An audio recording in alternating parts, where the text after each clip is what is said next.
हरे कृष्ण कृष्ण कृष्ण हरे हरे हरे राम राम राम हरे हरे हरे कृष्ण कृष्ण कृष्ण हरे हरे हरे राम राम राम हरे हरे हरे कृष्ण कृष्ण कृष्ण हरे हरे हरे राम राम राम हरे हरे हरे कृष्ण कृष्ण कृष्ण हरे हरे हरे राम राम राम हरे हरे हरे कृष्ण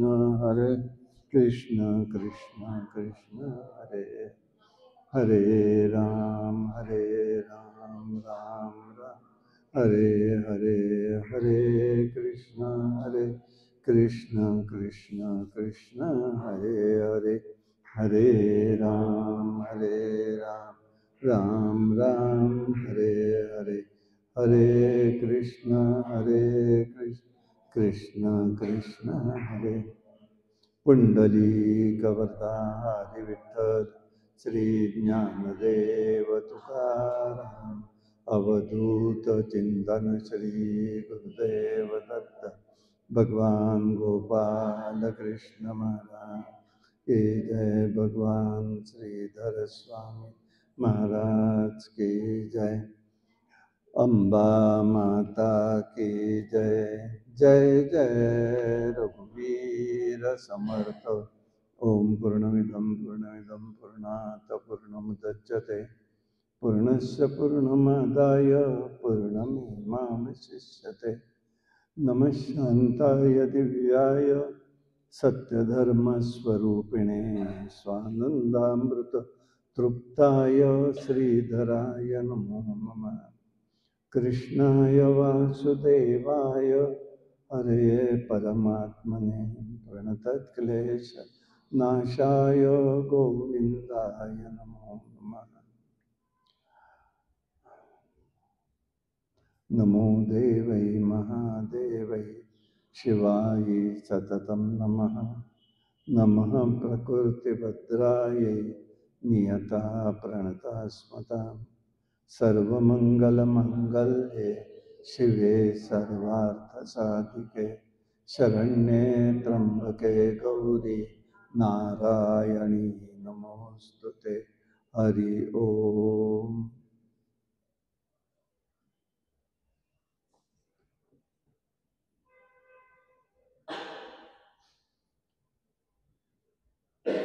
ओम नमो भगवते नारायणी। ओम नमो भगवते नारायणी।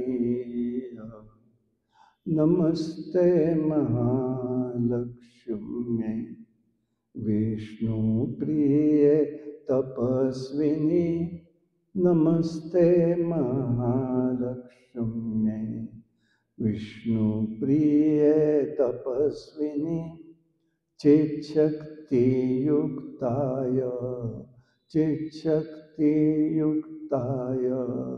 विश्वमूर्तये नमो नमः। विश्वमूर्तये नमो नमः। ओम नमो भगवते नारायणी। नमस्ते विश्वरूपिण्यै सर्वसुखदायिनी। नमस्ते विश्वरूपिण्यै सर्वसुखदायिनी।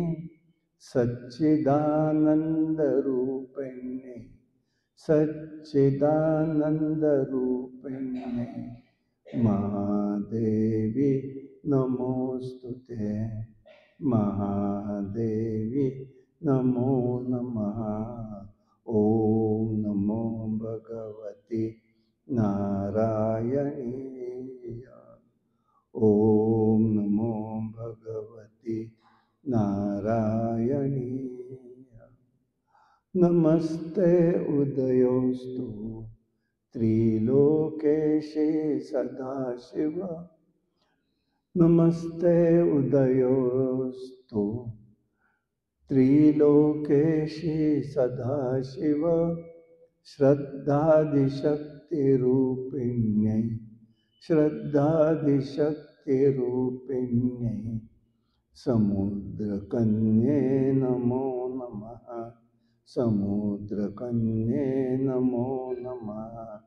ॐ नमो भगवते नारायणी। नमस्ते जयानंदकारे। नमस्ते जयानंदकारे। छाया देवी सुरेश्वरी। नमस्ते जयानंदकारे। छाया देवी सुरेश्वरी। सुखैदादित्रैवं पतितं सुखैदादित्रैवं पतितं विभावरी नमो नमः। विभावरी नमो नमः। ॐ नमो भगवते नारायणीय। ॐ नमो भगवते नारायणीय। अम्बा माता की जय। नमो देवै महादेवै शिवाय सततं नमः। नमः प्रकृतिभद्रायै नियता प्रणतस्मता। सर्वमङ्गलमङ्गल्ये शिवे सर्वार्थसाधिके शरण्ये त्र्यंबके गौरी नारायणी नमोस्तुते।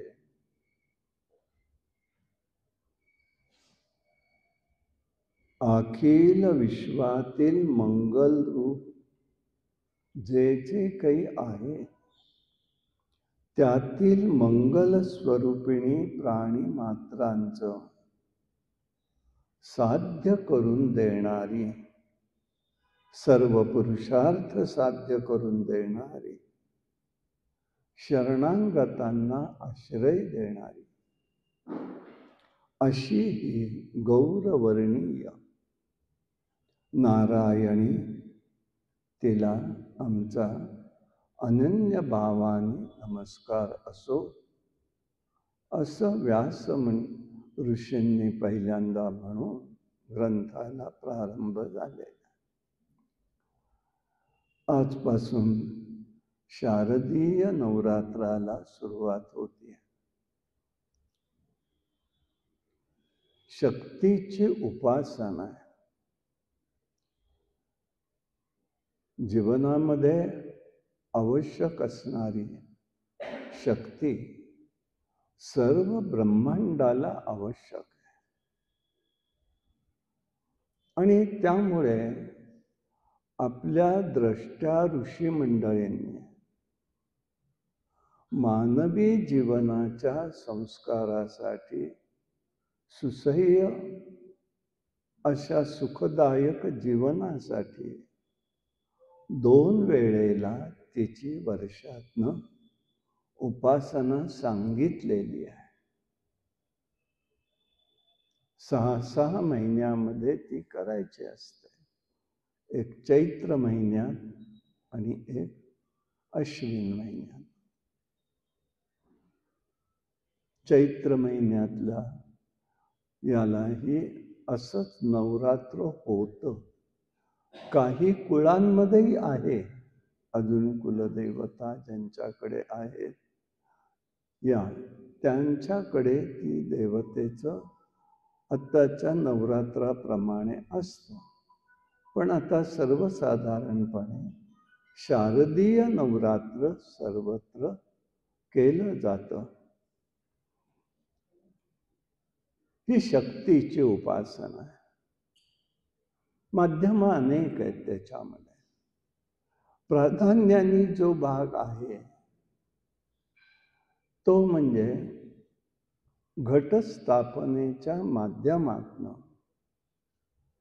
जी अगस्ती ऋषींनी परंपरा घालून दिली. रामाला नवरात्र जे करायला सांगितलं रावण वधासाठी, ती जी परंपरा आहे ती या शारदीय नवरात्रामध्ये आजही टिकून आहे. उत्तरेकडे काही ठिकाणी चैत्र महिन्यातली आहे, ही पण आहे आणि ती पण आहे. त्याच्यामुळे आपल्या महाराष्ट्राकडे आता ज्यांच्याकडे जी कुलदैवता असेल, परंपरेने ते नवरात्र केलं जातं. मग त्या अनुषंगाने विचार केला तर असं लक्षात येईल, मग इतर देवतांची सुद्धा नवरात्र आलेली आहे. प्राधान्याने शक्तीचंच आहे. मग नरसिंहाचं नवरात्र येतो, दिवस वेगळे येतात, रामाचं येतं, दत्तात्रेयांचं येतं, खंडोबाचं आलंय. म्हणजे ही नंतर परंपरेने कुलपद्धतीने त्या सगळ्या सुरू झालेल्या परंपरा आहेत. पण ऋषींनी जे सांगितलेलं आहे ती ही 2 नवरात्र. नवरात्र म्हणजे काय? नव हा एक अशी काही अंकसंख्या आहे की तिच्यामध्ये विस्तारही आहे आणि तिच्यामध्ये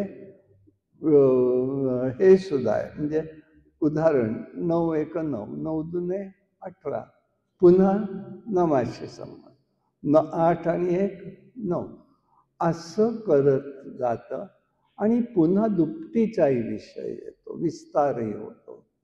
आणि त्यामुळे नव आहे. नव पण काय? रात्रचा अर्थ काय? पंचरात्र, नारद पंचरात्रामध्ये रात्रीचा अर्थ सांगितलेला आहे. आपण ही काळाची रात्र नाहीये, काळाप्रमाणे येणारी दिवस रात्र ती, तर तिथे रात्रीचा अर्थ आहे ज्ञान. तुम्ही तिचं ज्ञान प्राप्त करून घ्यायचंय, त्या शक्तीचं ज्ञान प्राप्त करून घ्यायचं, हा खरा मुळात अर्थ आहे. आम्ही का करायची उपासना हे तरी पहिलं समजू दे. आणि त्यामुळे त्या ठिकाणी जर पाहिलं तर ते स्वरूप आपल्याला या ठिकाणी लक्षात येतं आणि त्यामुळे ह्याचं आपल्याला उपासना करायचे.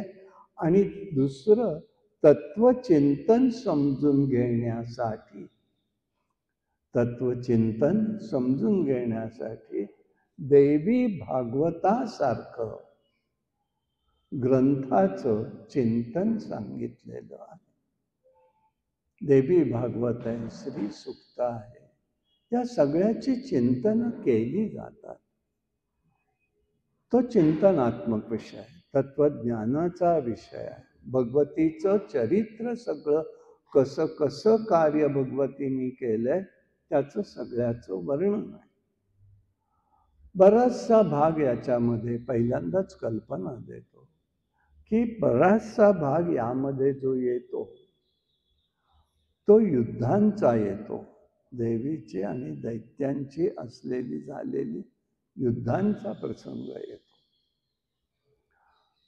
पण मी तो मात्र आपण इथे युद्ध झालं इतकं म्हणू, पण सगळं सविस्तर काही तो वेळा तत्वचिंतन भाग आपल्याला मानवी जीवनाला उपकारक काय, साधकाला काय भगवतीचा उपदेश आहे याचं चिंतन फक्त आपण करणार आहोत.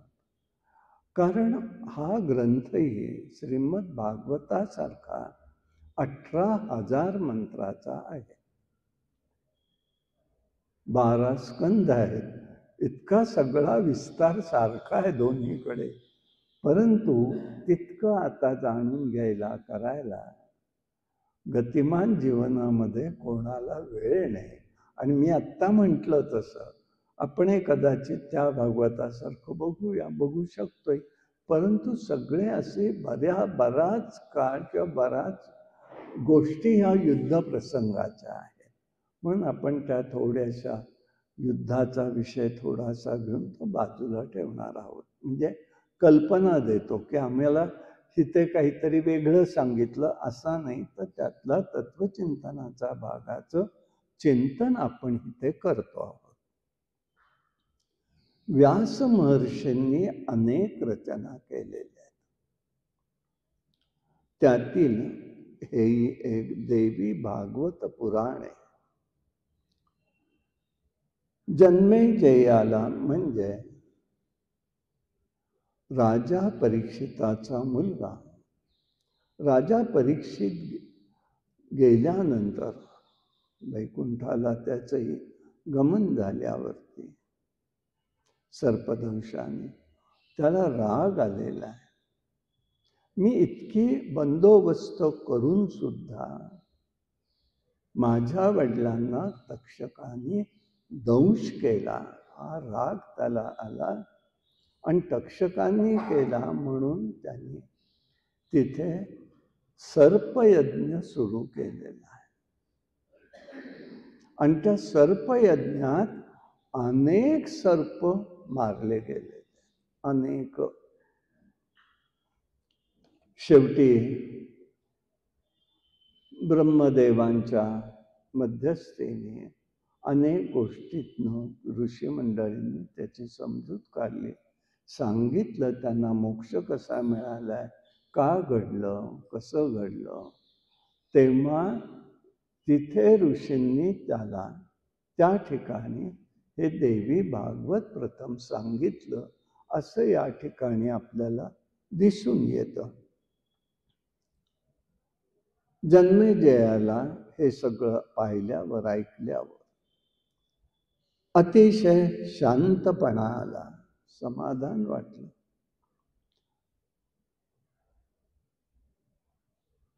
ज्ञान होण्यासाठी भगवंताचं, भगवतीचं ज्ञान होण्यासाठी हा विचार त्यांनी सांगितला. भागवतात इकडेही काही गोष्टी या आलेल्या आहेत परत, पण प्रत्येक वेळेला तिथलं तत्वचिंतन वेगवेगळं येतं. कर्दमांनीही तप केलं, गृहस्थाश्रम करायचा, नुसतं नाहीये, म्हणून त्यांनी तप केलेलं आहे. तपाचा प्रभाव काय होता, तर स्त्री प्राप्ती आहे. त्याचा जो उद्देश आहे तो गृहस्थाश्रम चांगला व्हावा आणि स्त्री चांगली प्राप्त व्हावी म्हणून पुरुषांनी तप केलेलं आहे. आता काळ उलट आहे हे मी मान्य करतो, मी तसं म्हणत नाही, परंतु परिस्थिती ही मात्र आहे. का करायचं आहे,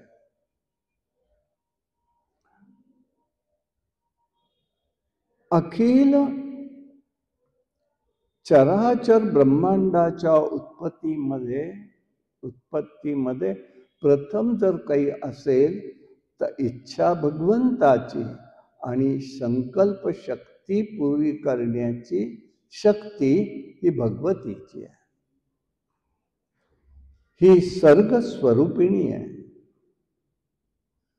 ती उत्पत्ती स्थिती लय करवत असते. देवाची इच्छा, तो इच्छा व्यक्त करतोय फक्त, कारण तोही अव्यक्तच आहे, ही पण अव्यक्त आहे. आणि लीलेनी, सहज लीलेनी उत्पत्ती करून सहज त्याचं पालन करते आणि अंतकाळी त्याचा संहारही करते. जीवाच्या दृष्टीने लय होतो, हे लक्षात घ्या. जीवदृष्टीने लय आहे. लय कोणाशी आहे, लय जीवाशिवा ऐक्य झाले जग ब्रह्मची दिसे, तो लय आहे जीवाचा. विश्वदृष्टीने संहार आहे, उत्पत्ती स्थिती आणि संहार. त्या संहारामध्ये पुनर्निर्मिती आहे. उपजयते नाशे, नाशिले ते पुनरपि दिसे, ऐसे घटिका यंत्र हे परिभ्रमे का.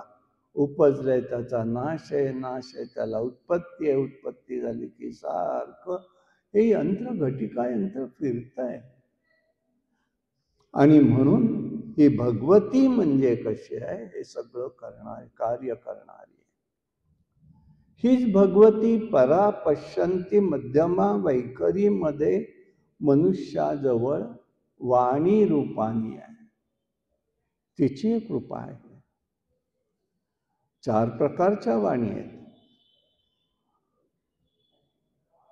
वैखरी आहे, मध्यमा आहे, पश्यंती आहे आणि परा. प्रत्येकाची स्थानं वेगवेगळी आहेत. याचा अनुभव आपल्याला घेता यायला वेळच नाही आहे कोणाकडे. येतो अनुभव, सहज येतो, काही तुम्हाला वेगळं करायचं नाहीये. बघा तुम्ही, ही वैखरी म्हणजे आपण बोलतोय एकमेक ते, मी बोलतोय तुम्हाला ऐकायला येतंय, तुम्ही बोलताय मला कळेल. मध्यम आहे, वाणी बाहेर नाही पडणार, परंतु जीभ आणि ओठ हलतात. पश्यंतीमध्ये ओठ हलत नाही, जीभ हलत नाही, पण नाम बाहेर पडत असतं. नाम मी एक प्रतीक सांगतोय. आणि परेमध्ये काहीही नाही, अनाहत नाद असतो. नाम इतकं मुरलं पाहिजे की त्याचा स्पंद फक्त बाहेर पडतो, त्याची जाणीव होते, अवतीभोवती तो पसरत असतो, त्याचा परिणाम होतो. ही भगवती शक्ती आहे आणि म्हणून तिची उपासना आहे. मनुष्याजवळ अपरंपार शक्ती होती, ज्ञानही तेवढंच होतं. ते प्राप्त करून घ्यायला सुद्धा आयुष्य कमी पडतं. आणि म्हणून अपरंपार शक्तीचा हळूहळू क्षय झाला. एक राशीय वेद होते, त्याचे 4 भाग झाले. ऋग्वेद, यजुर्वेद, सामवेद, अथर्ववेद. अथर्ववेद हा द्वापारांती झालेला आहे. उपनिषद झाली, ते समजत नाही झालं, उपनिषद झाली. षड्दर्शन झालं, शास्त्ररूपानी नियम आले. शास्त्र म्हणजे नियम आहे, कोड ऑफ कंडक्ट आहे. आम्ही काय वागावं, कसं वागावं, म्हणून त्याला सुंदर एक शब्द समजण्याच्या दृष्टीने कोड ऑफ कंडक्ट आहे. आम्ही कसं राहावं, जीवन कसं जगावं, आणि हे काम अँड क्वाईट होऊ शकतं. म्हणून हे सगळं पुराण म्हणा, हे विचार म्हणा, भाकड कथाच कधीही समजू नये. त्यातील रहस्य समजलं पाहिजे, प्रयोग समजले पाहिजे. यासाठी तर्कशुद्ध अभ्यासाची फार मोठी गरज आहे. ज्ञानशक्ती अपार आहे, अमर्याद आहे. त्याचे आकलन झालं नाही की सगळं खोटं वाटू लागतं. हे फालतू आहे असं शिक्कामोर्तब केलं जातं. आणि म्हणून याचं महात्म्य नैमिषारण्यामध्ये ऋषीमंडळी बसलेली आहेत सगळे, आणि त्या ऋषीमंडळींना त्या ठिकाणी सूत महर्षी आलेले आहेत आणि त्यांच्या पुढे हा प्रश्न त्यांनी विचारलेला आहे, काय आहे, आम्हाला काही गोष्ट सांगा म्हणाले. सगळ्यांचा एक ऋषींचा प्रयत्न आहे.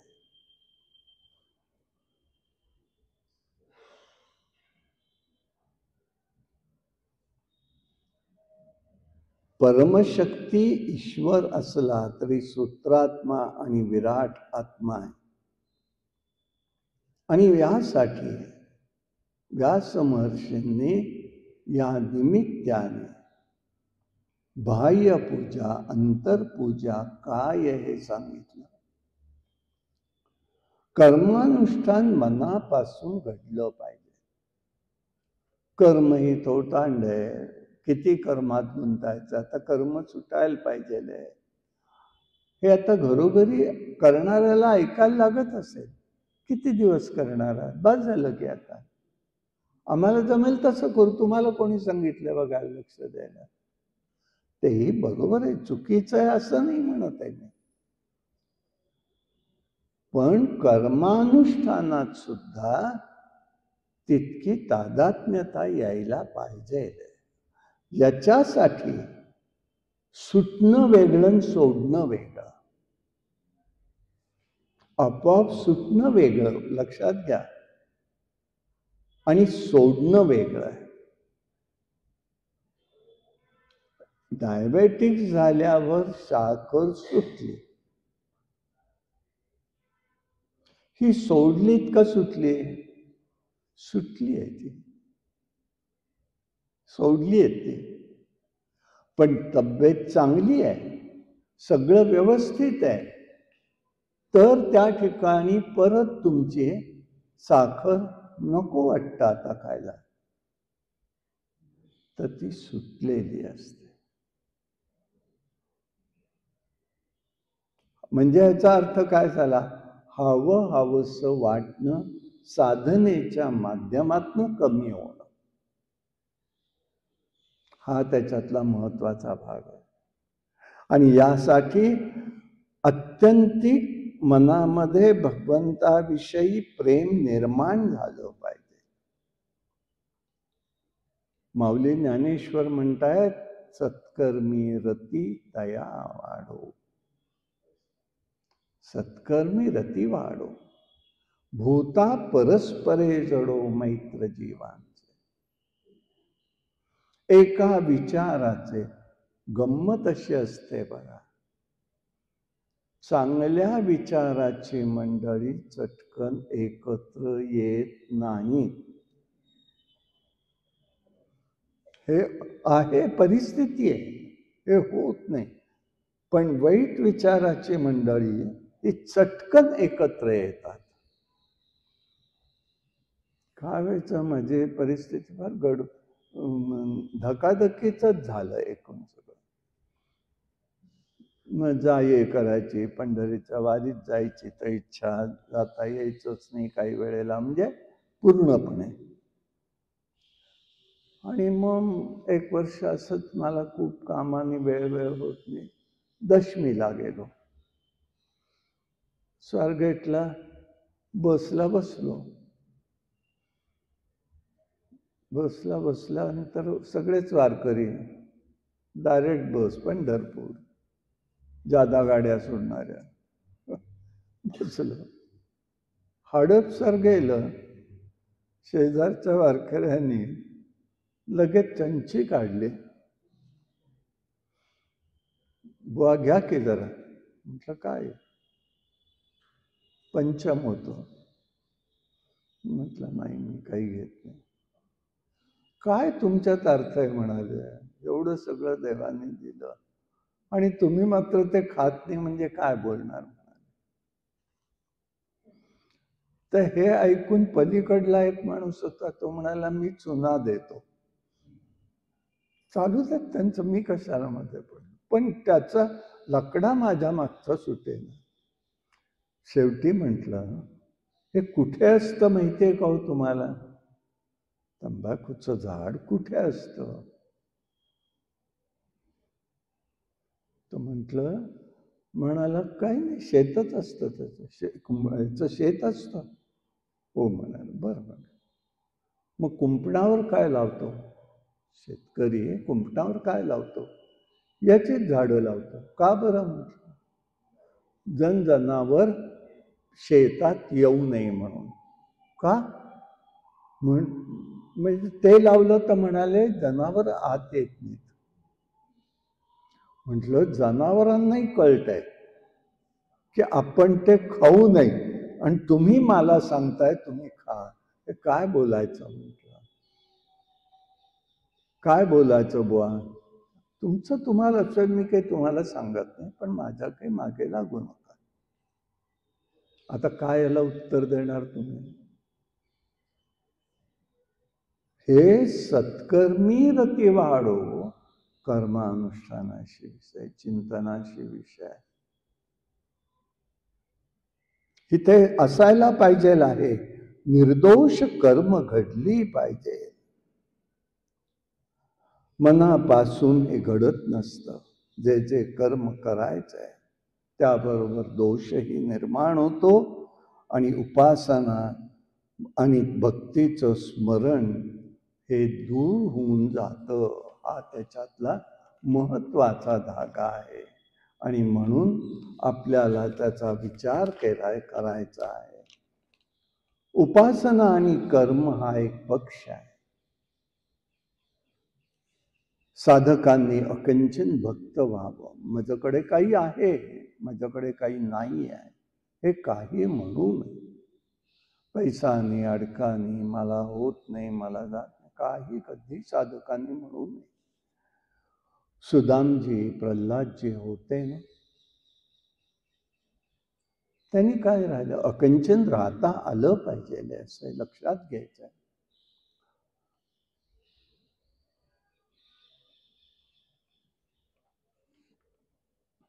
सर्वाचं मंगल व्हावं म्हणून या ठिकाणी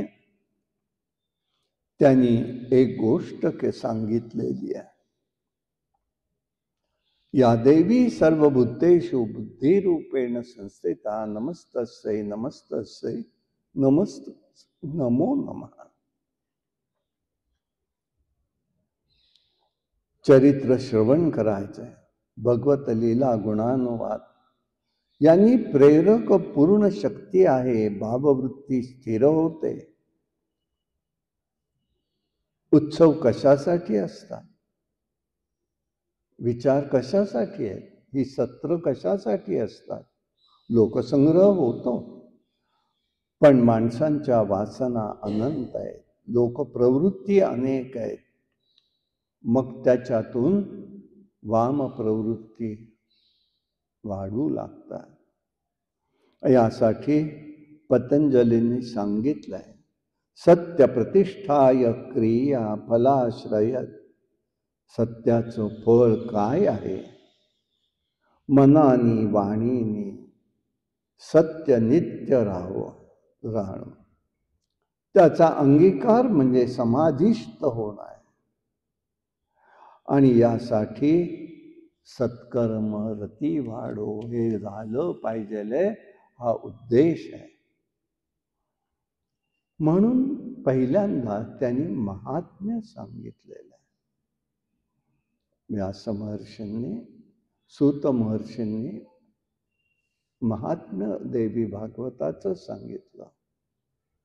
भोजवंशातील राजा सत्राजित होता. सूर्यनारायणाचा मित्र आहे. सूर्यनारायणांनी त्याला समंतक नावाचा मणी दिलेला आहे. त्या मण्याचं फार मोठं वैशिष्ट्य आहे. तो रोज 8 भार सुवर्ण निर्माण करतो.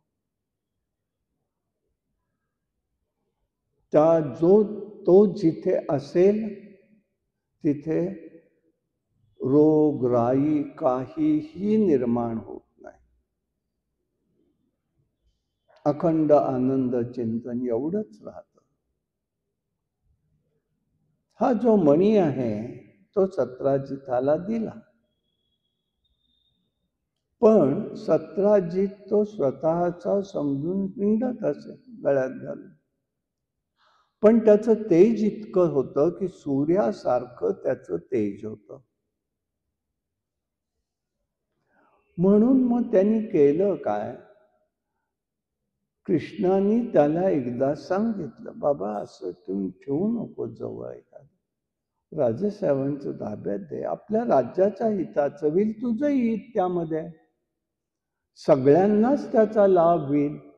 तू असं कर, तू उग्रसेन राजाच्या ताब्यात ठेव. मला दे हा म्हणालेला नाही, तरी तो त्याच्या ठिकाणी ते बोलला. परिस्थिती अशी झाली की यांनी ते काही ऐकलं नाही, मणी घेऊन तो तसाच गेला.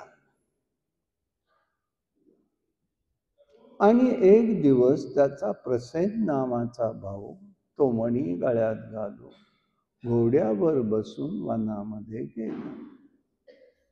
वनामध्ये गेला, तो परत आलाच नाही.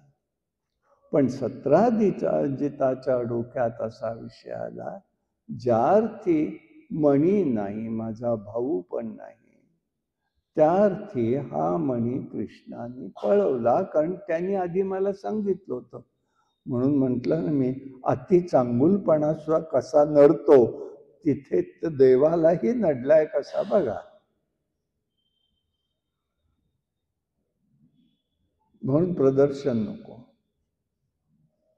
वाईट वागायचं नाही, हेही ते महत्वाचं सूत्र आहेच आहे. पण चांगुलपणाचा आदर्श दाखवण्याचा प्रयत्न करू नये. परिमळाची धाव भ्रमर ओढी, तैशी तुझी गोडी लागो मज, असं आमच्या जीवनात घडलं पाहिजे. आमच्या सत्कर्माचा, आपल्या गोष्टींचा परिमळ इतरांना यावा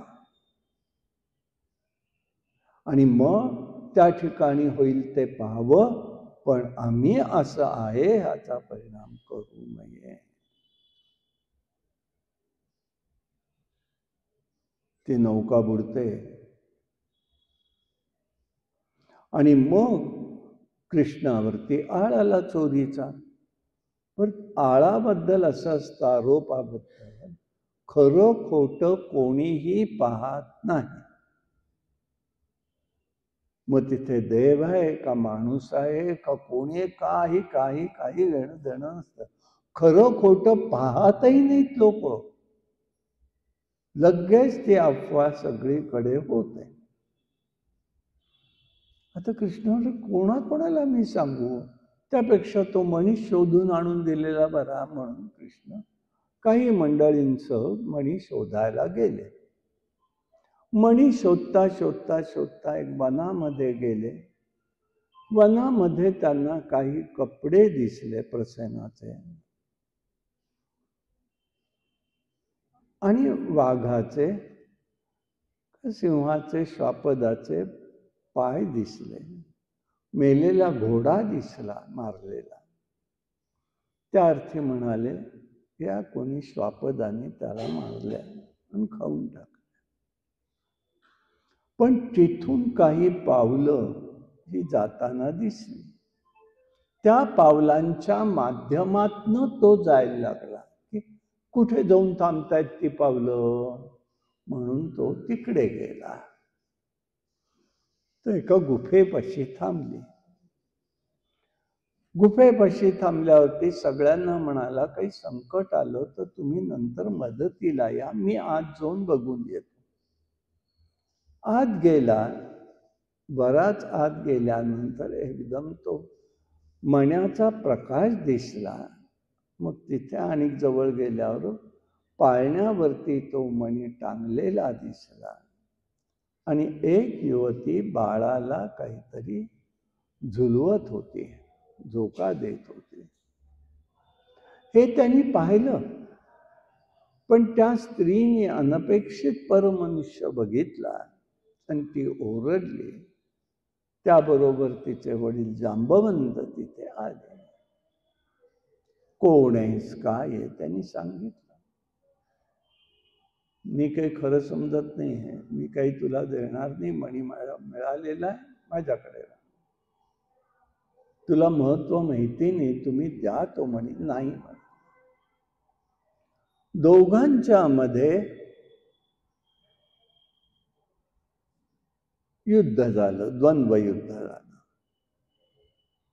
कोणी हरत नाही. 27 दिवस गेले. 27व्या दिवशी इकडे सगळ्यांनाच काळजी, दुसरी बाजू बाहेरची लोक म्हणाले, 10-15 दिवस झाले कृष्णाचाही पत्ता नाही, आवाजही येत नाही, काहीच नाही, काय घडलं कोणास ठाऊक. बरं, मुकाट्याने निघून जावं ना, ते नाही, तिथे शिळा लावली निघून गेले. म्हणजे देव बरोबर आहे, आपण बरोबरचे आहोत, काही विचार काही नाही. कृष्ण अलौकिक आहे, मान्य आहे, पण तो साक्षात परमात्मा आहे याची जाणीव कोणालाही ना.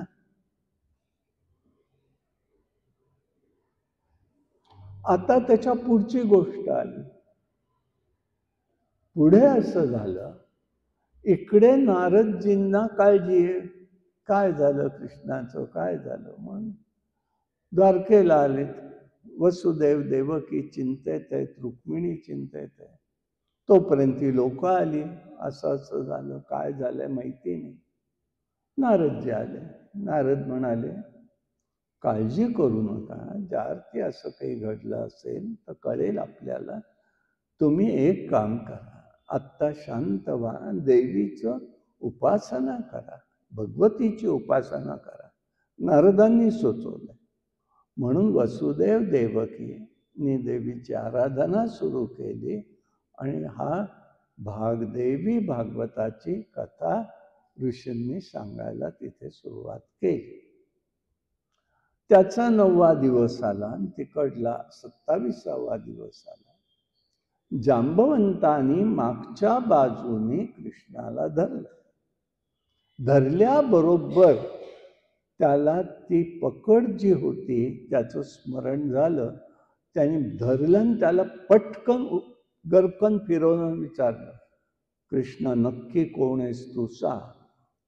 कृष्णाने ओळखलं की आता ह्याने मला ओळखलंय. तू त्रेतायुगातला राम तर नाहीस ना. कृष्ण गप्प बसले त्याच्या पुढे, बोलले नाही. मी ओळखलं म्हणाले, राम आहे, चुकलो म्हणाले, मी तुझ्याबरोबर द्वंद्वयुद्ध केलं. ठीक आहे, हा मणी पाहिजे. मग त्यांनी दिलं दर्शन रामरूपात त्यांना. तो मणी दिला, पण मी नुसता मणी नाही देणार. माझी जांबवंत नावाची कन्या तुला पत्नी म्हणून स्वीकारावी लागेल. परेच्छा प्रारब्ध. आम्ही कसं वागायला पाहिजे दुसऱ्याच्या इच्छेने, याच बाबतीत नाही. तर तिथे त्यांनी मान्य केलं. ते शेवटी घेऊन आला, सगळ्यांसमवेत ठेवला. हे साक्षीदार. हा मणी, ही स्त्री माझी द्वितीय भार्या माझ्या गळ्यात पडली या मण्यामुळे. सत्राजित खजील झाला. मग त्यांनी पुन्हा शिशुपालाशी ठरलेलं आपल्या मुलीचं, सत्यभामेचं लग्न त्यांनी शतधन्व्याशी त्यांनी रद्द केलं आणि कृष्णाला ती मुलगी दिलेली आहे. अशा प्रकाराचं हे देवीचं महात्म्य, की कसं सगळं वळवून नेते, ती त्याच्या ठिकाणी प्रेरणा कोणाकोणाला कशी कशी करते याचं त्यांनी त्या ठिकाणी सूत महर्षींनी महत्त्व सांगितलं. त्याच्यातून दुसरी गोष्ट सांगितली की देवीचं महात्म्य किती आहे, भगवती कशी आहे. श्राद्धदेव मनू होता आणि त्याचे गुरु हे वशिष्ठ होते. पुत्रकामेष्ठी यज्ञ केला. पत्नीची इच्छा होती मुलगी व्हावी, राजाची इच्छा होती मुलगा व्हावा. ती झाली शेवटी मुलगी. मग मुलगी झालीच कशी, मी तर संकल्प केला होता. म्हणजे ऋषी मंडळी काहीतरी तुमचं चुकतंय ह्याच्यावरती आलं. तेव्हा ऋषींनी सगळी चौकशी केली वशिष्ठांनी. मग त्यांना कळलं श्रद्धा जी त्याची पत्नी आहे तिची इच्छा होती मुलगी व्हावी. म्हणून एक मत लागतं, लक्षात घ्या, एक विचार लागतो. अनेक गोष्टी याच्यातनं बघायच्या असतात. नुसतंच वर कर्मी जाऊन नाही चालत. पशुपक्ष्यांचा समागम आहे, लक्षात घ्या. मानवाचा तसा नाही आहे. ती श्रद्धा असावी लागते.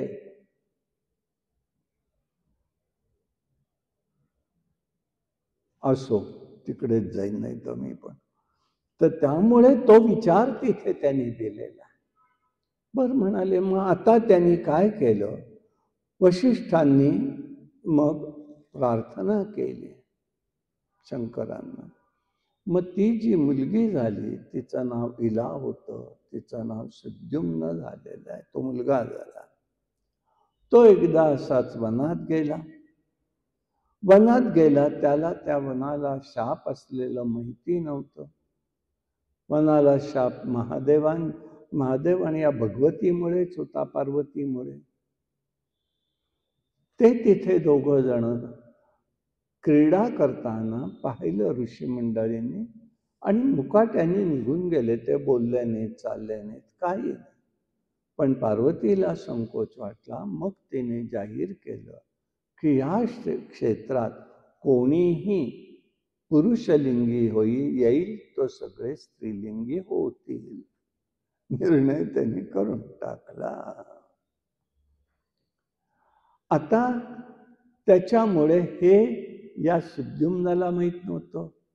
तो झाला, पुन्हा तो इला झाला. बरोबरचे घोडे आणले होते, घोडी झाल्या. सैनिक होते ते सगळे असेच झाले आणि ते सगळे वनामध्ये राहू लागले. श्राद्ध देवाला पुन्हा काळजी, कुठे गेला मुलगा, कुठे गेला म्हणून वशिष्ठांनी म्हणाले, असं झालं, चला आता परत ते शंकर पार्वतीकडे गेले, प्रार्थना केली. शंकर म्हणाले, तिथे शाप देणारी ही भगवती पार्वती आहे, तुम्ही तिच्याकडे गेत बघा. मी आधीच बदल करून दिला होता, आता माझ्या हातात नाही. फार तर मी एक करतो, 1 महिना पुरुष आणि 1 महिना स्त्री राहील.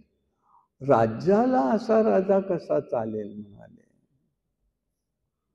मग सगळ्यांनी भगवतीची प्रार्थना केली आणि पार्वती देवीची प्रार्थना करून पुढे निरंतर पुरुषत्व त्याला लाभलं. ते परम भक्ती सेवेतनं ते सगळं निर्माण होऊ शकलं. असा बोध त्यांनी त्या ठिकाणी दिलेला आहे की हे भगवतीचं महात्म्य किती मोठं आहे हे सांगण्यासाठी. मग पुढचं तिसरी गोष्ट या महात्म्यात त्यांनी सांगितली, दुर्गम दैत्य होता. हा दुर्गम दैत्य विलक्षणच होता. आणि त्यांनी काय केलं होतं दुर्गम दैत्यांनी त्या ठिकाणी?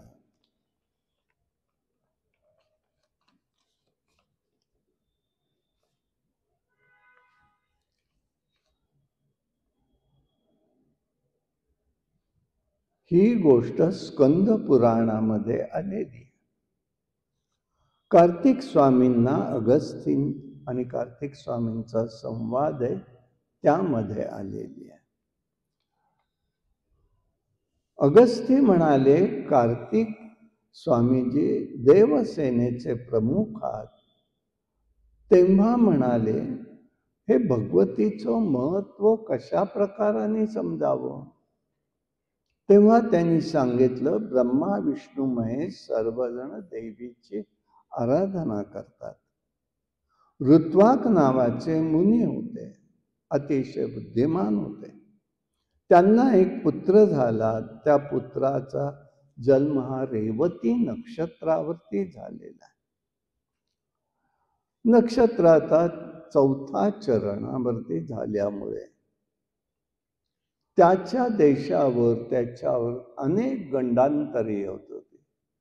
हे नक्षत्राचा अभ्यास आहे हा. ग्रहमान नक्षत्र नुसतंच वरकर्मी जाऊन चालत नाही. वरकर्मी जाऊन चालत नाही. त्याचा अभ्यास आहे हा सगळा. आणि गंडांतर यायला लागले. मुनींनी पुष्कळ संस्कार चांगले केले, विचार केला, तरी सुद्धा हा पुत्राचा सारखं चिंताग्रस्त होणाऱ्या गोष्टी व्हायच्या. रोगराई यायची आणि अनेक संकटाच्याच मालिका असत. दोघही अस्वस्थ माता पिता आहेत. त्यांनी मुनींना विचारलं, कशाने होतंय असं? काय कारण काय आहे? तेव्हा त्यांनी सांगितलं, बाबा रे असं आहे, त्याचे मुंज संस्कार करून बघू. मुंज केली तरी तो दुराचारी बनलेला आहे. ते इतकं त्याला वाईट वाटलं की हा मुलगा नसता तर बरं झालं असतं. अपकीर्ती होते. नरक यातनेपेक्षा सुद्धा याचं अत्यंत दुःख हे माता पित्यांना असतं.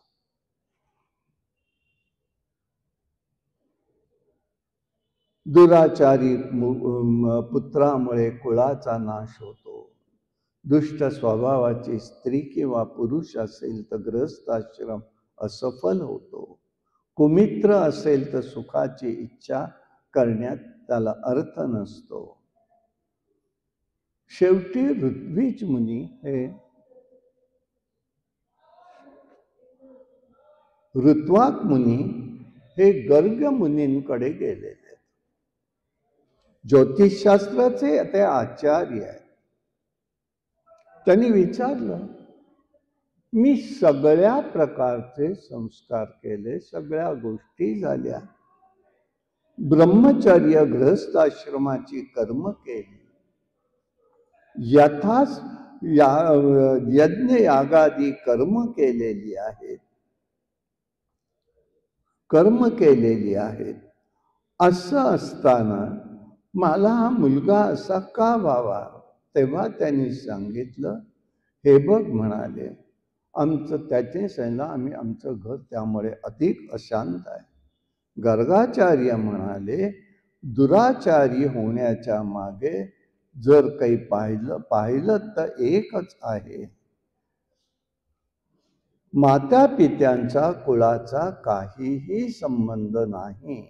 परंतु एक गोष्ट आहे, म्हणजे म्हणाले की या पुत्राचा जन्म जो आहे तो रेवती नक्षत्राचा 4थ्या चरणावर झालेला आहे. त्यामुळे त्याला दोष निर्माण झालेला आहे. तेव्हा दुर्गा देवीची उपासना करा. त्यांनी त्याप्रमाणे दुर्गा देवीची उपासना केली. परंतु ऋत्विक ऋत्वाक मुनींना राग आलेला होता. त्यांनी रेवती नक्षत्राला शाप दिला आणि रेवती नक्षत्र तिथून खाली कोसळलं.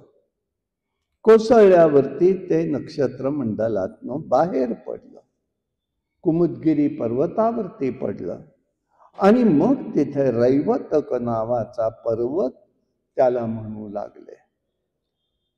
आता इथे भौतिक शास्त्र सुद्धा आहे बरं का. आता इथे रहस्य म्हणजे कसं म्हणतोय मी, मग पहिल्यांदाच आपला उल्कापात होतो की नाही, महाराष्ट्रातच, म्हणजे आमच्या समोरची गोष्ट आहे. लहानपणी आम्ही ऐकलेलं. आता परवाही ते नाव होतं लोणारचं सरोवर विदर्भामध्ये.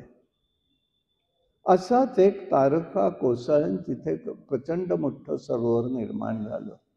तसंच हे काहीतरी घडलेलं आणि त्याच्यामुळे तिथे खड्डे पडणं, सरोवर होणं, पर्वत निर्माण होणं, या गोष्टी घडत असतात. या प्रकारे रैवत पर्वत अतिशय निसर्ग संपन्न असा होता. ऋत्वाक मुनींनी देवीची आराधना करून सुख सौभाग्य प्राप्ती करून घेतलेली आहे. पुढे रैवत पर्वतावर रेवती नक्षत्र पडल्यामुळे त्या ठिकाणीच ती तेजस्वी नक्षत्र तेजस्वी कन्या रूपाने निर्माण झालं. अतिशय सुंदर आहे ती. प्रत्येक नक्षत्राचा गुणधर्म आहे बरं का. त्याप्रमाणे ते सगळे दिसायला लागतं किंवा येत असतं. त्यांच्या दृष्टीची कन्या पडली, तिला घेऊन आले. ती उपवर झाली होती. तिच्या वरासाठी काय करावं असा विचार त्यांच्या ठिकाणी मनात होता. उपासना करता करता अग्नीची तिने उपासना केली आणि अग्निदेवतांनी सांगितलं की दुर्दम नावाचा एक राजा येईल, तो धर्मपर आहे, पराक्रमी आहे, शूर आहे, प्रियभाषी आहे, त्याला ही तुझी कन्या दे. राजा म्हणजे हा राजा दुर्दम राजा म्हणजे प्रियव्रताच्या म्हणजे ध्रुवाच्या वंशातला होता. पित्याचं नाव विक्रमशील आहे, मातेचं नाव कालिंदी आहे. एक दिवस आश्रमात आला. ते जे ऋषी होते प्रमुच, ते म्हणाले एकदम, या जामात या.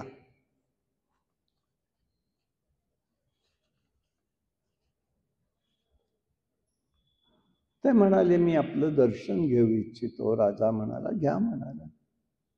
रेवतीने विचारलं, ऋषी अग्निशाळेत होते का हो म्हणाले, तुम्ही एकदम म्हणा जामात का म्हणाला. त्यांनी खून केली, थांब म्हणाले. मग राजा आला, आपला गौतम नावाचा शिष्य होता, त्या शिष्याला म्हणाला तू यांचं अर्घ्यपाद्य पूजन वगैरे कर. त्याप्रमाणे त्यांनी केलं. ऋषींनी विचारलं काय सगळं क्षेम कुशल आहे ना. हो म्हणाले. तेव्हा तो म्हणाला आपण मला मी आल्याबरोबर जामा त्या म्हणाला का म्हणाला तसे. ते म्हणे या जगात अतिशय सुंदर स्त्री म्हणजे रेवती आहे, ती तुमची पत्नी आहे हे तुला रहस्य माहीत नाही. तेव्हा मी एकच सांगतो. राजा म्हणाला माझ्या इतर पत्नी आहेत, रेवती कोणी माझी पत्नी नाही. ऋषी म्हणाले एक क्षणापूर्वी जेव्हा तू प्रिये म्हणून हाका मारलीस तेव्हा विसरलास का. म्हणून कोणते शब्द कुठे कसे वापरायचे असतात जपून वापरावेत. इतकं सोपं नाहीये. ते सगळं मागे येतं. मग विसरलास का. राजा म्हणाला, राजाला वाटलं ऋषी रागवले आपल्यावरती. त्या स्त्रीलाच विचारलं रेवतीला प्रिय कुठे आहेत ऋषी इथले. ते म्हणाले तू कसं विचारलंस मग, तू कसं हे विचारू शकलास. मी जर तुला ते काही बोललो नव्हतो तर. तेव्हा ते म्हणाले ठीक आहे पाणी ग्रहण विधीची सुरुवात करा म्हणाला. तेव्हा अनाहूत शब्द बाहेर पडले.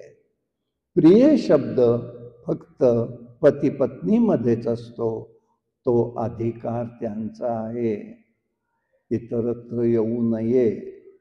आणि म्हणून त्याचा अधिकारी तूच आहेस. माझी कन्या मी तुला समर्पण करणार आहे. राजा म्हणाला ठीक आहे पाणी ग्रहणाचा विधीशिवाय मी स्पर्श करणार नाही. राजाही तसाच आहे. तेव्हा ठीक आहे म्हणाले. तेव्हा ती लगेच म्हणते रेवती नक्षत्रावरच माझा लग्न व्हावं. आता रेवती नक्षत्रावरती लग्न व्हायचं तर ऋषी म्हणाले नक्षत्र मंडळात रेवती नक्षत्र नाहीये, आता कोसळलंय ते म्हणाले नाही. मग आधी ऋत्विक ऋषींना तिने सांगितल्यावरती ते म्हणाले आधी तुम्ही तिची स्थापना करा आणि मग माझा विवाह करा. मग त्याने भगवतीला प्रार्थना केली आणि मग तेव्हा तिची नक्षत्र मंडळात स्थापना झाली आणि मग तो त्यांचा विवाह झाला. अशा प्रकाराने हे सगळं होऊ शकलं आणि त्यामुळे याच्या पाठीमागे म्हणाले इतकं सगळं आहे तेव्हा तुम्ही त्याचा विचार करावा. अशा पद्धतीचं सगळं त्यांनी त्या ठिकाणी सांगितलेलं आहे. असं हे महात्म्यही सांगितलेलं आहे आणि हे महात्म्य सांगताना त्यांना त्याचा एक वेगळा आनंदही वाटलेला आहे. अशा प्रकारे बुद्धीला प्रेरणा देणारी ही भगवती आहे. तिचं हे 12 स्कंध आहेत, 18,000 मंत्र आहेत. मी परवा मगाशी म्हटलंय तसं अनेक गोष्टी या आपल्या भागवतातल्याही काही गोष्टी येऊन गेलेल्या आहेत.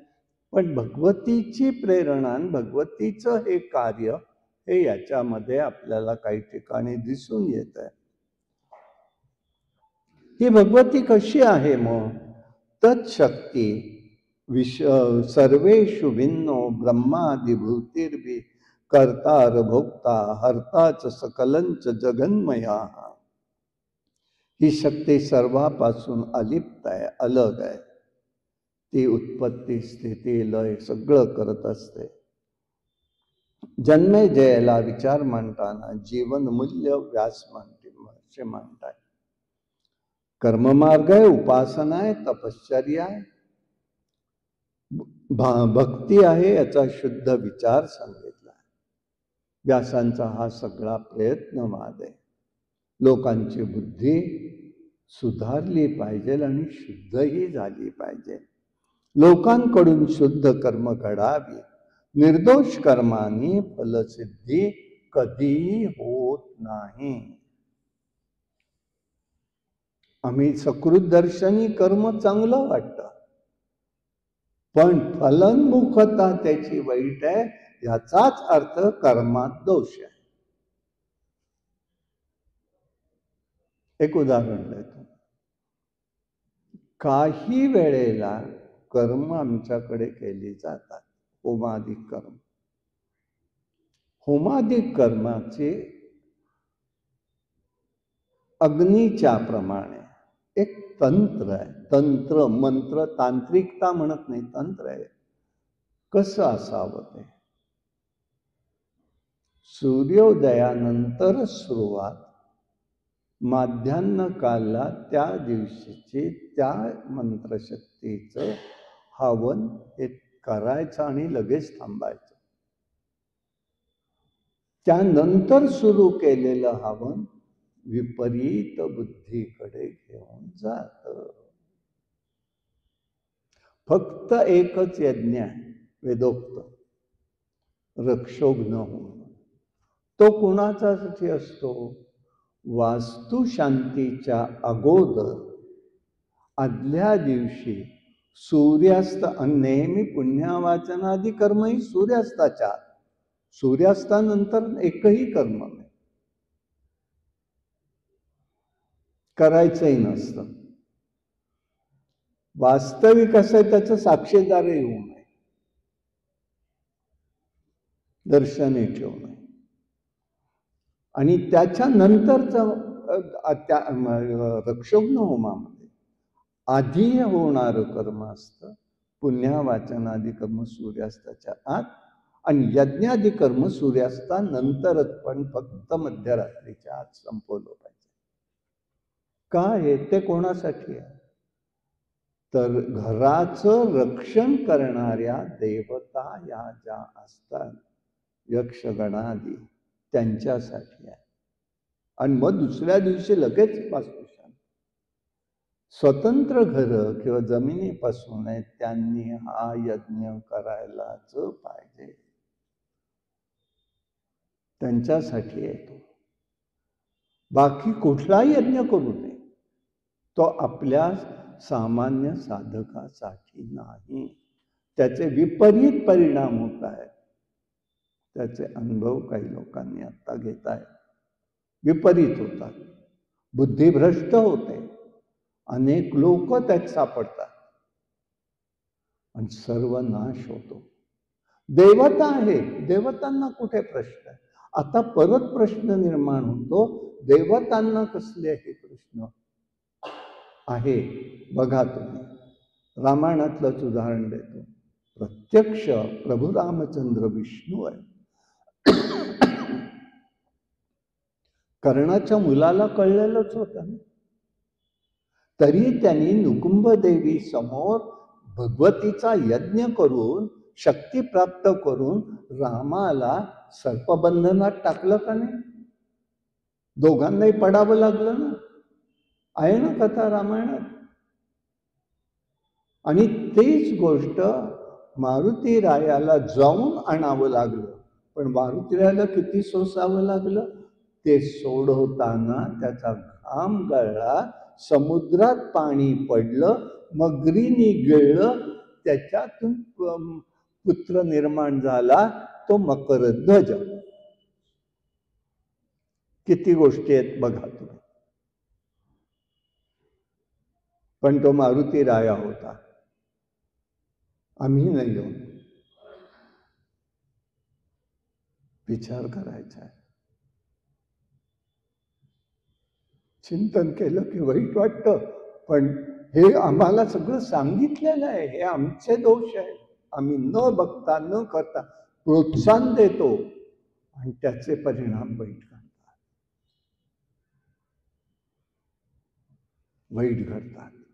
आणि म्हणून त्यांनी हे सगळं सांगितलंय जन्मेजयाला की बाबा रे, तू असं करू नकोस. निर्दोष कर्मानी फलसिद्धी कधीही होत नाही. म्हणून ब्रह्मा विष्णू महेश कार्य करणारे नियामक सृष्टीतले अधिकारी आहे. सृष्टी रचनेतल्या सर्व देवता त्या ठिकाणी आहे. त्यांचं कार्य या शक्तीमुळे प्रगट होत असतं. सृष्टीत ओंकार हे परब्रह्म अक्षर आहे. ओम उपासने आदिशक्तीच्या सामर्थ्याचा बोध आणि ज्ञानरूपाने उपासकांना होत असतो. मनुष्याने मन सत्प्रवृत्तीकडे ठेवावं. पुण्यकारक सद्गुण वर्धमान करणारे आहेत. जीवनात सच्चित आनंदाची अनुभूती येते. जीवानी कल्याण साधून घ्यावं. ईश्वराच्या सत्तेने सारं चाललं आहे. त्याच्या कार्यावरून त्याच्या स्वरूपाची, त्या आदिशक्तीची कल्पना करता येते. भूकंप होत आहेत का नाही? आज आपण आता बघितलं, आपला बद्रीचा कार्यक्रम कॅन्सल करावा लागला. का? भूकंप आहे. केवढाले पहाड कोसळतात. सोपं आहे का? निसर्गावरही अति प्रयत्न आमचा विकासाचा चाललेला आहे. घातक होणार आहे तो. आणि म्हणून कार्यावरून शक्तीची कल्पना करता येते. मती, शक्ती, दहशतवाद, बुद्धीचा अतिरेक, विघ्नकारक उपयोग केला जातोय. आणि म्हणूनच ऋषींनी हे चिंतन देवी भागवत का सांगितलंय? यासाठीच आहे. आणि आजच्या काळाला पूर्ण अनुकूल आहे. फक्त भगवंताच्या लीला नाही. ही भगवती शक्ती काय करते? ऋषींनी चिंतन मानवी जीवनाचा अभ्यास करून केलेला आहे. दैवी गुणसंपत्ती आणि असुर गुणसंपत्तीच्या माध्यमांनी सांगितलंय. दैवी गुणसंपत्तीत भगवतीची सात्विक शक्ती आहे. असुरीमध्ये राजस शक्ती अधिक, तामसी शक्ती अधिक आहे. आणि म्हणून असुरी गुणसंपत्ती ही जी आहे ती कमी झाली पाहिजे. हे भगवतीचं कार्य आहे. म्हणून हे देवीचं चरित्र सांगताय. हयग्रीव अवतार होऊन हयग्रीव दानवाचा वध करून देवीनी पुन्हा वेदाची स्थापना पृथ्वीवरती केलेली आहे. भगवंत विष्णू योग क्रियेत असतात. मधुकैटभ दैत्यांना मारले, त्या वधाची योजना भगवतींनी केली. विष्णूंकडून त्याचा वध घडवला. व्यासांनी स्वतःचं थोडक्यात चरित्रही सांगितलेलं आहे. आणि हे जे चरित्र सांगितलं त्याच्यामध्ये त्यांनी एक विचार सांगून ठेवलेला आहे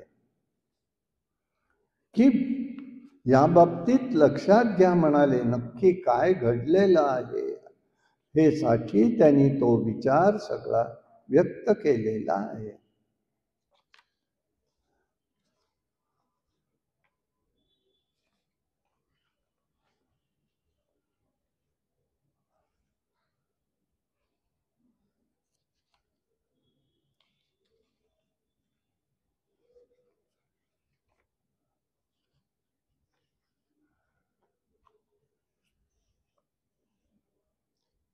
सत्यवती मत्स्यगंधा होती आणि मत्स्यगंधेपासून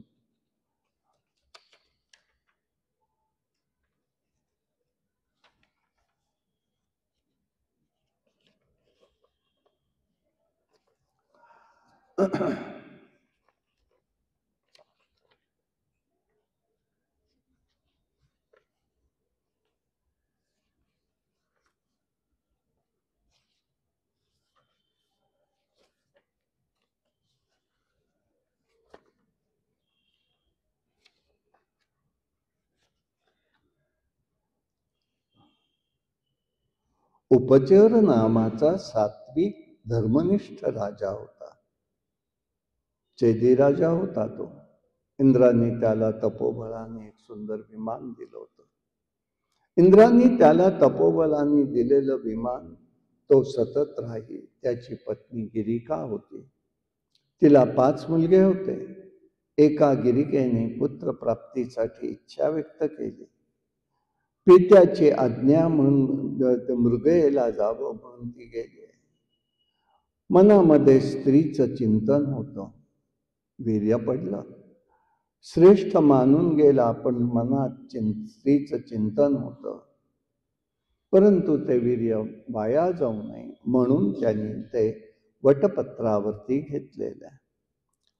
आणि ते नेमकं त्यावेळेला तो द्रोण श्वेन नावाच्या पक्षाने नेला. आणि नेत असताना इतर पक्षांशी द्वंद्वयुद्ध झालं, चंचुयुद्ध झालं आणि तो पाण्यामध्ये पडला. अद्रिका नावाची एक मत्स्य होती. तिला तो द्रोण मिळाला. वीर्य ग्रहण केलं. यथायोग्य वेळी ते द्रोण जो होता तो पाण्यात पडला. पाण्यात एका मत्स्याने गिळलेला आहे त्याला. आणि तो गिळला असताना त्याच्या तो मत्स्य गर्भधारणा झाली. तो मत्स्य मात्र एका कोळ्याला सापडला. तो कोळी तो मत्स्य घेऊन राजाकडे गेला. आला का आला? तो मोठा मत्स्य आहे. पण कापल्यानंतर लक्षात आलं एक मुलगा आणि एक मुलगी त्यात आहे. समुद्रात मिळालेलं, भूमीत मिळालेलं निम्म राजाचं असतं, निम्म त्या व्यक्तीचं असतं. राजाला उपचार झाला, मुलगा नव्हता. त्याने मुलगा म्हणून तो ठेवून घेतला. आणि मुलगी जी होती ती मत्स्येच्या पोटी जन्म असल्यामुळे ती कोळ्याला त्या परत केलेली आहे. त्या निषादाला परत केली की ती तुझ्याकडे, हा मुलगा माझ्याकडे. त्या मत्स्येला मात्र जिने जन्म ज्याचा झाला तिला मात्र दिव्य रूप प्राप्त झालं. ती एक अप्सरा होती आणि म्हणून तिला त्याच्याकडून अशा पद्धतीचं मुक्ती मिळालेली आहे. पुढे ही पराशक्ती आहे, कशी कार्य करते बघा. आता ही मत्स्य जी आहे ही माहिती आहे कोण आहे? एका विलक्षण असलेल्या राजाचं ते तेज होतं. म्हणून त्यांनी काय केलं की ती मच्छी जी होती मत्स्यगंधा होती, कारण तिला मत्स्याचा वास येत होता. तिच्याच उदरी जन्मन कोळ्याच्या घरातच. तेव्हा एक दिवस पाराशर ऋषी तिथे आले. त्यांनी त्यांना हे करून नेलं, समुद्रातनं नदी पार करून जायला सांगितलं. नदी पार करून जात असताना त्या ठिकाणी त्यांना अंधारून आल्यानंतर ऋषींची इच्छा झाली समागमाची. ती नाही म्हणाली, तथापि झाली. त्याच्यामध्ये ती गर्भवती झाली. पण तिला आशीर्वाद दिला, तुझं माझी काळावरही सत्ता आहे, पण मी तुला एक सांगतो, तुझं कौमार्य भंग होणार नाही. हे त्यांनी सांगून झालं त्याला. तेव्हा त्रैलोक्यात श्रेष्ठ ठरणारा मुलगा मात्र इथून जन्माला येईल. आणि त्या द्वैपायनामध्येच तिथे एक मुलगा झाला. त्याचं नाव आहे तर द्वैपायन व्यास. ज्ञानी रूप मुलगा झाला तो हा आहे द्वैपायन व्यास. आणि मग सुहलक्षणी होतं. आणि त्यांना झाल्यानंतर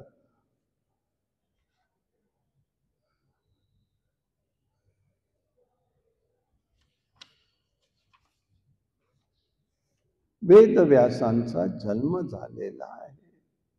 त्यांच्याकडूनच पांडव वंशाचं रक्षण झालेलं आहे. तेजस्वी पराशर ऋषी तीर्थयात्रा करीत होते. पुढे ते निघून गेले आणि त्याच्यामुळे या ठिकाणी अशा पद्धतीचा विचार त्यांच्या ठिकाणी झालेला आहे. तिलाही त्यांनी 2 वर दिलेले होते की जरी तुला आत्ता मुलगा झाला तरी तुझं कौमार्य भंग होणार नाही. आपल्या अमोघ वीर्यापासून तेजस्वी वीर्यवान मुलगा होईल आणि माझं यौवन स्थिती तुझे कायम राहील. अशा पद्धतीचं पराशर ऋषींनी तिला वरदान दिलेलं आहे. पराप्रमाणे हे महर्षी व्यास झालेले आहेत. त्यांनी अनेक वेदाच्या रचना वगैरे केलेल्या. यांच्या ठिकाणी जे गर्भधारणा होत असते त्याच्या ठिकाणी भगवती नेहमी अशा ठिकाणी पंचबाण निर्माण करून देते आणि ते पंचबाण म्हणजे शक्ती स्वरूप असतात. तेजस्वी गर्भ निर्माण होतात. पंचबाण म्हणजे काय? पंचमहाभूतांपासून मिळणारी एक स्वतंत्र शक्ती, त्याला पंचबाण म्हटलेलं आहे. आणि तोच तो झालेला आहे. आणि मग अशा प्रकारे तपोनिष्ठ असा हा गर्भ झालेला होता. आणि मग तिचं नाव मात्र बदललं गेलं. ती पुढे सत्यवती म्हणून झालेली आहे. मत्स्यगंधा ही सत्यवती झालेली आहे. इक्ष्वाकू वंशातही अशा पद्धतीचे राजे झाले. महाभीष नावाचा राजा झाला. त्यांनीही अनेक यज्ञ वगैरे केलेले होते. एकदा तो असाच निघाला असताना यज्ञ केले, परंतु इंद्र संतुष्ट झाला. शेवटी राजाला स्वर्गप्राप्ती झाली. त्यावेळी गंगा नदी तिथे होती. एकदम वारा आला. शरीरावरचं वस्त्र तिच्या उडालेलं आहे आणि उडाल्यामुळे देवांनी मान खाली घातली, पण राजा ते पाहून कामातूर झाला. यासाठी स्त्रियांच्या अंगावर अंगभर वस्त्र असणं आवश्यक आहे. कोणाची नजर भावना कशा असतील सांगता येत नाही. याला आपल्याकडे एक शब्द आहे, दृष्ट.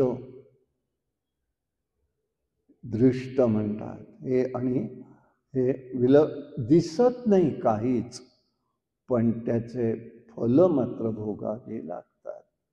ती बालकांच्या ठिकाणी प्राधान्याने दिसतात. आणि म्हणून ही गोष्ट स्वर्गातील ब्रह्मदेवाच्या समोर घडली. त्याने दोघांनाही शाप दिला, मर्त्यलोकात जाऊन पडाल. आणि म्हणून तो तिथून निघाला.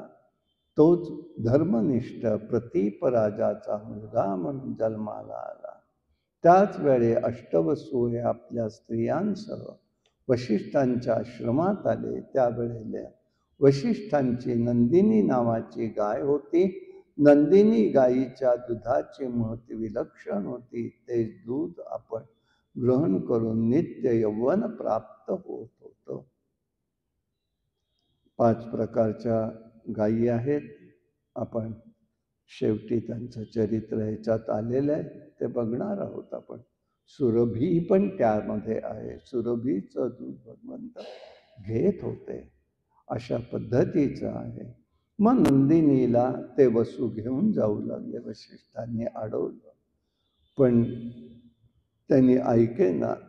मग पुढे धेनू आणि वत्स दिसेना. ध्यानमार्गाने पाहिलं, वसू घेऊन चालले. मग त्यांनी नंदिनी हरण करण्यासाठी ते आलेले होते. एका वसूने आदर प्रत्यक्ष केलं. मनुष्य योनीत जाऊन पडाल सांगितलं आणि मग जन्मानंतर स्वर्गात याल. ते अष्टवसू वाटेन निघाले. गंगादेवी भेटली. तिला सर्व सांगितलं, तुलाही ब्रह्मदेवांच्या शापाने पृथ्वीवर यायचं आहे, तर तू आम्हाला लगेच जन्म दे आणि लगेच आम्हाला मुक्तही कर. म्हणून राजा शंतनूशी जेव्हा तिचा विवाह झाला, तेव्हा तिने अट टाकली, मी करेन त्याच्या काहीही मला बोलायचं नाही. आणि दुसरी अट टाकली, मी तूप खाऊन राहीन, मला विचारायचं नाही. आणि तिने अशा प्रकारे 6 मुलगे तिने झाले आणि गंगेमध्ये सोडले. शेवटी राजा रागवला की अगं राज्याचा वारस कोण होणार? तेव्हा ती म्हणाली, विचारलंस, मी स्वर्गाला जाणार. आणि त्यावेळचा तो मुलगा म्हणजेच हा भीष्म होय. देवव्रत त्याचं नाव खरं. त्यांनी पुढे भीष्म प्रतिज्ञा घेतली म्हणून ते भीष्माचार्य झालेले आहे. अशा प्रकाराने हे सगळं घडलं आणि देवकार्यासाठी आणि या बाळाच्या रक्षणासाठी तुला इथे यावं लागेल, अशा पद्धतीचे विचार त्यांनी त्या ठिकाणी सांगितले. आणि मग त्यांना ही गोष्टही सांगितलेली आहे. मग ते म्हणाले की बाई ग, अशा मग ही मुलं चालणार आहेत का, असा प्रश्न जन्मेजयाने विचारलेला आहे. दैवी शक्ती ही बुद्धी आणि बोधाच्या रूपाने जाणीव होत असते. देवतांना श्री रूपात सदा सुख देणारी आहे. मनुष्याला कीर्ती, कांती, श्रद्धा, स्त्रीरूप, प्रतिरूप ही शक्ती आहे. परब्रह्म इच्छा व्यक्त करतं. क्रिया आणि कार्यरूपाने ती इच्छा ती प्रगट होत असते. भगवतीची अखंड शक्ती ही चालू आहे, हेच आपल्याला लक्षात येईल. आणि म्हणून अभिमान कशाचा घेऊन असू नये. फलाची अपेक्षाही असू नये. मूळ स्वरूप जगदंबेची कृपा राहणं आवश्यक आहे. कायावाच्या मनाने तप करून ध्यानाने भगवतीशी तन्मय झालं पाहिजे, हाच उद्देश या ठिकाणी आहे. ही स्वतंत्र शक्ती आहे आणि ही सतत कार्यरत राहणारी शक्ती आहे, हे लक्षात घ्यायचंय. आणि यासाठी त्यांनी जेव्हा म्हणाले तेव्हा त्यांनी एक गोष्ट येथे सांगितलेली आहे. बाई ग, तो बाबा रे, तू विचारतोयस म्हणून तुला मी सांगतो. एकूण 13 पुत्र वैदिक परंपरेने सांगितलेले आहेत. कोणते आहेत? अंशज याचा अर्थ प्रत्यक्ष पुरुषाच्या वीर्यापासून उत्पत्ती. पुत्रिका पुत्र म्हणजे मुलीचा मुलगाही दत्तक घेऊ शकतो. नातवाला आजोबांनी दत्तक घ्यायचा वंश पुढे चालण्यासाठी. कुठलीही मुलं घ्यायची नाही म्हणून सांगण्यासाठी सांगतोय की धर्मशास्त्रात कुठले दत्तक सांगितलेले.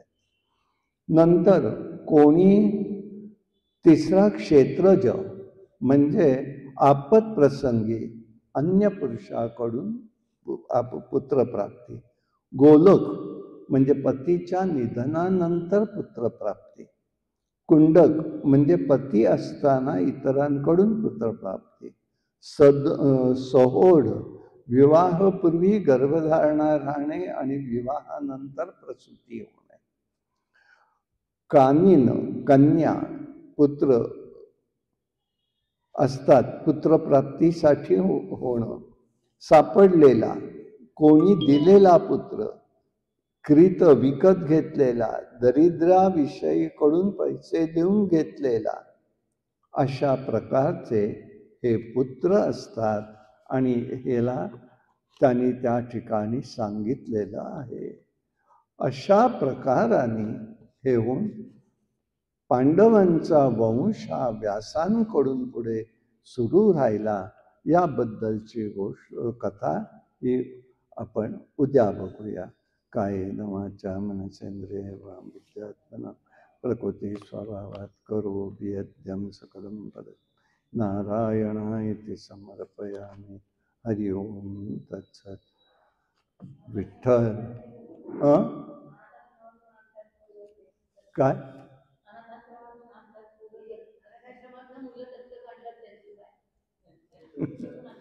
ते आताच्या सोयी आहेत, ते काय खरं नाही. आता म्हणायचं काय, पण उपयोग काही नाही होत त्याचं. ते सगळं पाहायला लागतं.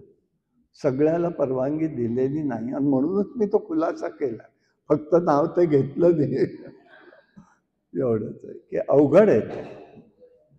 हरिओम तत्सत.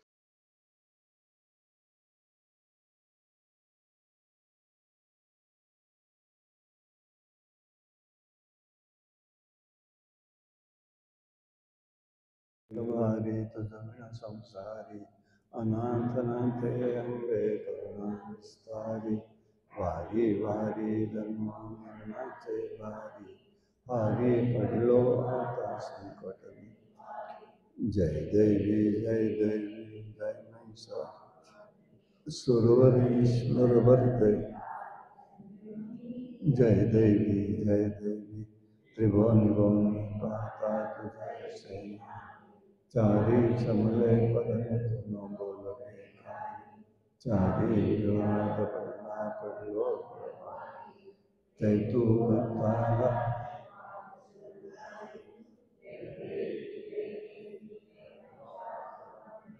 सुरवरीश्वर वरदे तारक. जय देवी जय देवी प्रसन्न वदने प्रसन्नमूर्ती विलासा. क्लेशापासून सोडी तोडी भवपाशा, अंगे तुझा चोरून विलासा. नरहर दंडलिंगा जय देवी जय देवी जय सुरवरीश्वर वरदे तारक. अश्विन शुद्ध पक्षे अंबाबाई सरी वाचनी हो. प्रतिपदे वाचनी घटस्थापना ती करणी हो. मूलमंत्र जप करणी गोती रक्षक के अवधी. ब्रह्मा विष्णु रुद्र पूजना करती हो. उदो बोला आई मौली जाओ. द्वितीय वर्तति काय महिमा वनोति चाओ. उदो बोला उदो अंबा बाई माऊली जाओ. द्वितीयेचे दिवशी मिळते 64 योगिनी हो सकळा. श्रेष्ठ परशुरामाची जननी हो. मळवट सिंदूर भरणी हो. उदो कारे गर्जती चामुंडा मिळणी हो. उदो बोला इमाऊलीचा. तृतीयेचे दिवशी आंबे शृंगार मांडल. मळवट पातळ चोळी कंठी हार. कंठीची पदके काचे पीतांबर. अष्टभुजांनी ते सुंदर दिसे लीला. उदो बोला माऊलीचा. चतुर्थीचे दिवशी विश्वव्यापक मी हो. उपासका पंच अंतक. मन माझे मोहिले जगत माऊली हो. भक्ताच्या माऊलीच देती कांगणी हो. उदो बोला बाबाई माऊलीचा. पंचमीचे दिवशी व्रत ते उपांग धाम.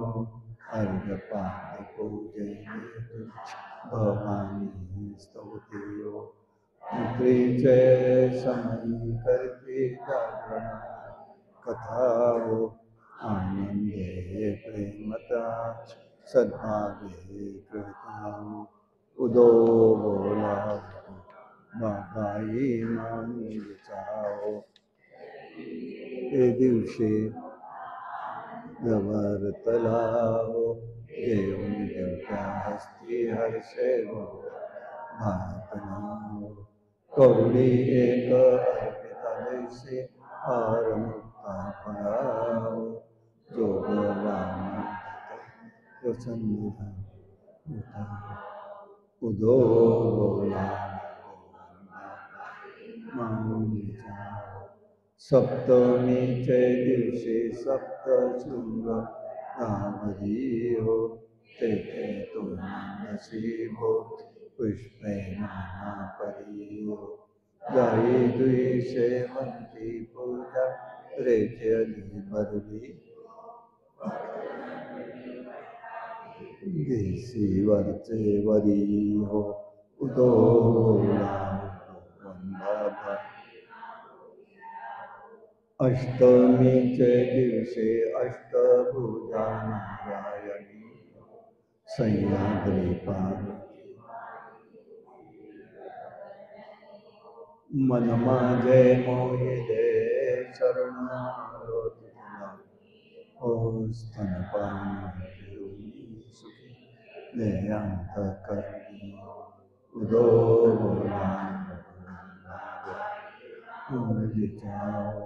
नवमीचे दिवशी नवदिवसा पारणे सप्तशती होमावने ते करुणी षड्रसन्ने नैवेद्य अर्पी हरिभो आचार्य उत्तके रूपे करुणी उदो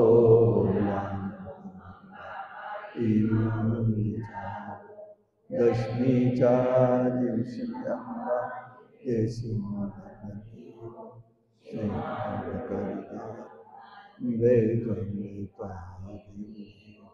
शुंभ शुंभाधिकाराची साखरी रसीरणीयो पिपारा दिदमा तो उदो